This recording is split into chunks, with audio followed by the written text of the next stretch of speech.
পশ্চিমবঙ্গের বিধানসভা নির্বাচন নিয়ে বিস্তারিত জানবো। পূর্ব মেদিনীপুর থেকে যুক্ত হয়েছেন সহকর্মী সুজিত দুয়ারী। সুজিত, আপনার কাছে জানতে চাই যে পশ্চিমবঙ্গে তো 2 দফা নির্বাচন, সেক্ষেত্রে আগামীকাল কয়টি কেন্দ্রে ভোট হচ্ছে এবং ভোটারদের নিরাপত্তায় কেমন ব্যবস্থা নেওয়া হয়েছে?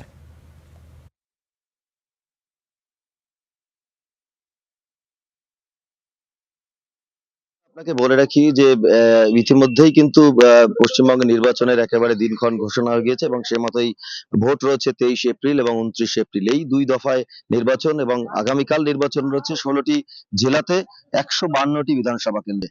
সেখানে একেবারে নিরাপত্তার কিন্তু চাদরে মুড়ে ফেলা হয়েছে এলাকায়, বলা যায়। বেশ কিছু জায়গায় চলছে নাকা চেকিং।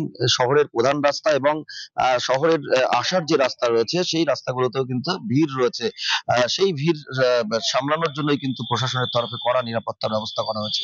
যে সমস্ত বুথ রয়েছে বেশিরভাগ বুথেই কিন্তু নিরাপত্তা রক্ষী যারা রয়েছে তারা কিন্তু পৌঁছে গিয়েছেন। আপনাকে বলে রাখি যে ইতিমধ্যেই নির্বাচন কমিশন সিদ্ধান্ত অনুসারে 16টি জেলাতে নির্বাচন হচ্ছে।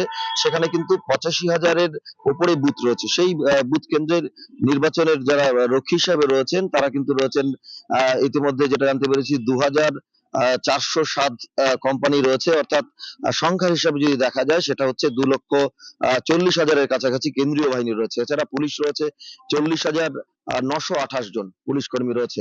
অর্থাৎ কেন্দ্রীয় বাহিনীর উপরেই আস্থা রাখছে নির্বাচন কমিশন এবং মুখ্য নির্বাচন কমিশনার যিনি রয়েছেন মনোজ আগরওয়াল, তিনি কিন্তু ইতিমধ্যেই নোটিফিকেশন জারি করেছেন এবং এই যে সমস্ত এলাকায় আমি এখন যে পূর্ব মেদিনীপুর রয়েছি সহ জঙ্গলমহল, মালদা, মুর্শিদাবাদ সমস্ত জায়গায় যে ভোট গ্রহণ রয়েছে আগামীকাল, সেই ভোট গ্রহণ উপলক্ষে পুলিশের তরফে একেবারে পুলিশকে নোটিফিকেশন করা হচ্ছে নির্বাচন কমিশনের তরফে। তারা জানিয়েছেন যে মঙ্গলবার বিকেল থেকেই এখানে একেবারে সাইলেন্স পিরিয়ড চলছে। অর্থাৎ এই এলাকাগুলিতে কোনো রকম যে হোটেল, রেস্তোরাঁ বা থাকার জায়গা, আবাসন রয়েছে সমস্ত জায়গায় কিন্তু প্রশাসনের তরফে যাতে কড়া নজরদারি চালানো হয়, কোনো জমায়েত না হয়, বহিরাগতদের আনাগোনা যাতে না হয়, সমস্ত কিছুই নজরদারি চালানো হচ্ছে এবং একেবারে কড়া নির্দেশ দেওয়া হচ্ছে নির্বাচন কমিশনের তরফে যে বহিরাগতরা যাতে কোনোভাবে না আসতে পারে।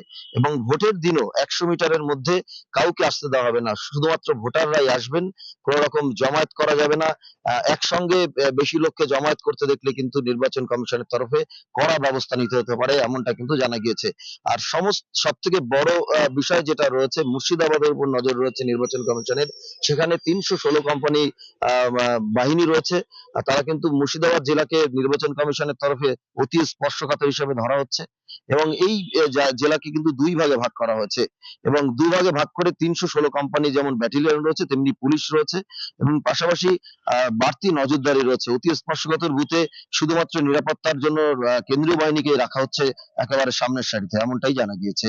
এই ছিল আমার কাছে সর্বশেষ খবর। সুজিত, আপনাকে ধন্যবাদ। দর্শক, আমরা সরাসরি আগামীকাল যে নির্বাচন অনুষ্ঠিত হবে পূর্ব মেদিনীপুর থেকে আমাদের সঙ্গে সহকর্মী সুজিত দুয়ারী আমাদের সঙ্গে যুক্ত হয়ে পশ্চিমবঙ্গের নির্বাচন সম্পর্কে জানাচ্ছিলেন। 2 দফা নির্বাচন অনুষ্ঠিত হবে 23 তারিখ এবং 29 তারিখ, সেটি তিনি জানাচ্ছিলেন।